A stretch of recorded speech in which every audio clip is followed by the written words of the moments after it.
He stood out because of his sense of humor and audacity. Always right on the edge of going too far. They chased one goal relentlessly. Brian was a very determined individual, very smart. He wanted to see how far he could take it. If it repulsed you, that was just as good as if it made you happy. Through struggles, I think what led to him becoming Marilyn Manson was probably Heritage Christian School. And setbacks. Everybody hated us. Nobody wanted to sign us. Some people are just driven.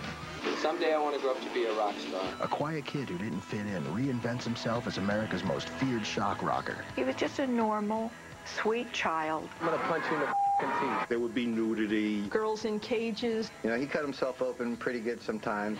Never before seen images, stories, and revelations from the people who know what really happened because they lived it with him. We were like bisexual, satanic drug addicts. People are getting totally the wrong message here about Brian.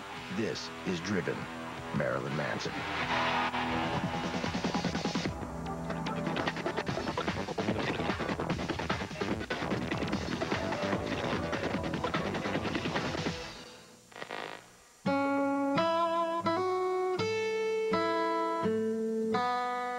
Brian was born in January of 1969. He was a very quiet little boy, a lot like his mother. I think he looks a lot like his father, but I see a lot of his mother's shyness in him. He was the type of child that if he walked into a room and there were a lot of people, he would hide behind his mother and then slowly come out.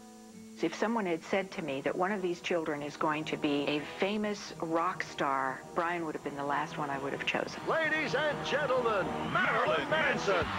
He grew up in Canton, Ohio. It's in the Midwest, so it's a fairly conservative town. Canton's kind of a boring little town. There's not a whole lot. Football is big. We have the Pro Football Hall of Fame. That's our big claim to fame. When I first met Brian, he was pretty small. He kind of freckly-faced kid, brown hair, pretty scrawny. I know he got made fun of a lot. I guess he was what they call a nerd. Brian and I played Midget League football in 1981 for the Spartans. I was number 28, Brian was number 41. Brian was a receiver. As a receiver, you wouldn't get much action. He never really liked this whole sports thing. Brian didn't really have a lot of friends. He wouldn't leave the house all too often. He stayed at home a lot, watched TV, would draw, would write. His grandpa and grandmother on his mother's side lived right next door to him in the duplex, so he got a lot of attention from his family. He was an only child. So he got pretty much whatever he wanted. Brian's mom was very sweet, very wonderful, excellent mother, little June, cleaver there, but hipper. He was raised on, cartoons and cereal and Coca-Cola, the Smurfs. Brian's main motivations were probably just entertainment. We used to create these characters out of clay, but we'd put all of the body parts inside. And our big project then is to operate on them and take all the organs out and change them. And that was a big one for a while. Brian had a very active imagination. It's basic kid stuff that, we'd be fascinated with, like, burps, any kind of, bowel movements, anything to that effect. I remember him telling me that he really liked eating Superman ice cream. It had, I guess that kind of ice cream had a lot of different colors in it or something, because he said when he went to the bathroom, everything came out purple, and he just thought that was pretty cool. Brian started Heritage Christian in 2nd grade, and he went through the 10th grade. It was a typical parochial school. It was private. And the school was very right-wing conservative, had a lot of Baptist upbringing and teachings. We had Bible class once a day, and then weekly we had chapel. They would bring in different speakers or some local ministers or something. Definitely was a lot of fear factor, was definitely held fire and brimstone. The speakers were pretty much targeted to try and convince us of, like, the evil ways of the outside world. There was a lot of evangelical type language. Come down front, stand up in front of your peers and show them you're not afraid. Brian has such a thirst for knowledge. He stood out because of his sense of humor and because of his audacity at times. A few times when he would try to participate, bring up a topic in class, he just gets shot down immediately. And I could tell that really bothered him. Brian definitely liked to push people's buttons. He was witty and fun, but always right on the edge of going too far. In his Bible study class, he'd share with me that he'd write 666 and things like that on the book. It's not like he worshiped the devil, but he'd write things on there just to get a rise out of those teachers, and it worked. He'd get reprimanded for it. Well, we were really into Mad Magazine and Cracked Magazine because we loved that sense of humor, and so we decided to do our own magazine and sell it to kids at school who didn't have much access to that kind of stuff. And by the end of the day, he had been called into the principal's office, gotten spanked.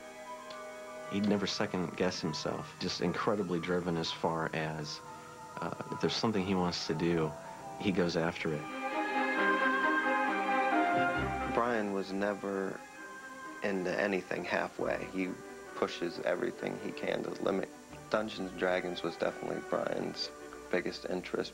Everything about Dungeons & Dragons we had to know and devour. We spent, I mean, geez, maybe like a week straight one time playing. I mean, we took breaks to go home and go to sleep and eat meals, and we'd come back first thing in the morning and start playing again. His parents, bought him hundreds and hundreds of pewter miniatures, and he would hand paint all of those. He was so creative when we would play. He would always add some spin to it above and beyond what the rules were in the book. We started to get rhetoric coming out of some of the teachers and in chapel about how Dungeons & Dragons could lead to all sorts of depravity. And so that's when there was a really sharp clampdown on some of the activities that the students were doing. We actually had to sign a contract, an agreement, that we wouldn't drink, we wouldn't do drugs, we wouldn't cuss, we wouldn't listen to rock and roll music. And they spent an awful lot of time trying to teach the kids not about religion, but instead about why rock music is going to rot your brain. Yeah, Brian liked hard rock music, so right away he was the devil.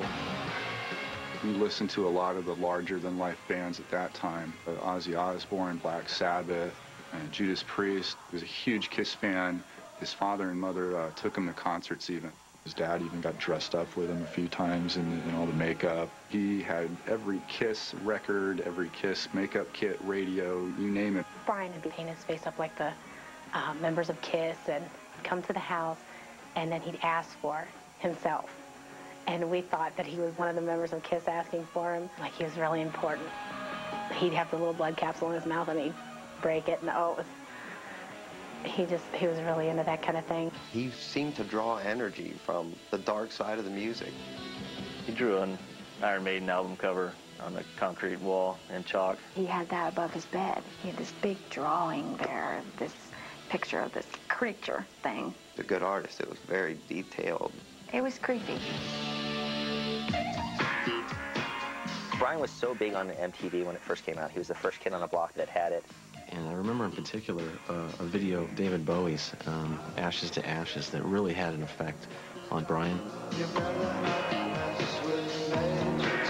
The atmosphere and sensibility of it just really piqued a curiosity that, wow, we don't have to sit around the table with Dungeons & Dragons in our imaginations. We can actually create these things visually. It was just fascinating.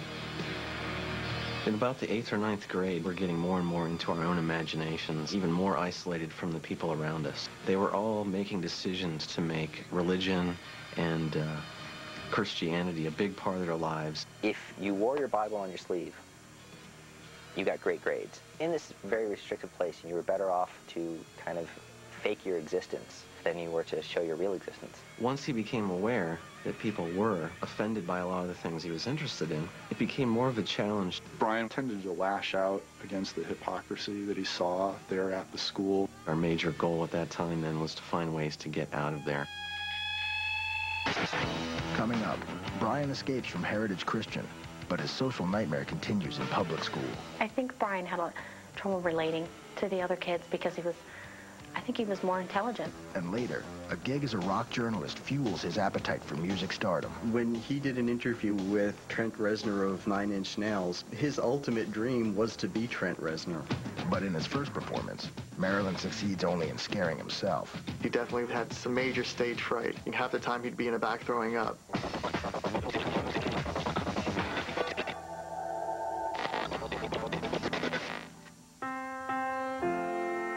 He didn't fit in real well at Heritage Christian School. I remember him many times talking to his parents, like wanting to go to public school. I have to get out of there.